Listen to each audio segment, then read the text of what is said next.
It's the big statement of the chapter. You will never find God's presence in an atmosphere where he's not held with the utmost of respect.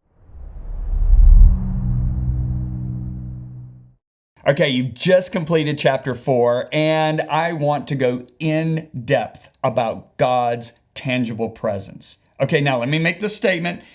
It's the big statement of the chapter. You will never find God's presence in an atmosphere where he's not held with the utmost of respect. You know, in Leviticus chapter 10, verse 1, God says, by those who come near me, I must be regarded as holy. And before all the people, I must be glorified. I want you to listen to the words must. God is saying in order to come into my presence, whether it's privately or publicly, we have to hold him with the utmost of holy fear, reverence, and awe. Now, you're probably wondering, wait a minute, I thought God said he would never leave me nor forsake me. His presence is everywhere. That is absolutely true. There is the omnipresence of God. That is the presence where David said in Psalm 139, Lord, where can I flee from your presence? If I go to the highest mountain, you're there. If I make my bed in the lowest valley, you're there. That is the presence of God that says, I will never leave you nor forsake you.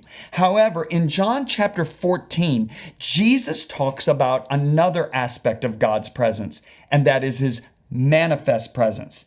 Jesus says, to him who has my words and obeys them, I will manifest myself to him. Now, the word manifest means to bring from the unseen into the realm of the seen, the unheard into the realm of the heard, the unknown into the realm of the known. It is when God reveals himself to your senses. You can sense him with your senses, your 5 physical senses. That is a real aspect of Christianity. That is the presence of God that will manifest when we walk in holy awe.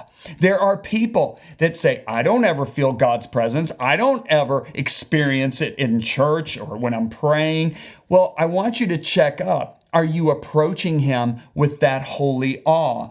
God says if you do, then he will manifest himself to us. Not only approach him with the holy awe, but we're walking in obedience to what he has revealed to us. So it is so important that we live in the manifest presence of God. That is what Moses said would separate us from all the people that are on the earth, is the manifest presence of God. This is what the Apostle Paul wrote about when he said in 2 Corinthians chapter 6, as God has said, I will dwell in them and I will walk among them. I will be their God and they will be my people. He's talking about a dwelling, not a visiting presence, a dwelling presence.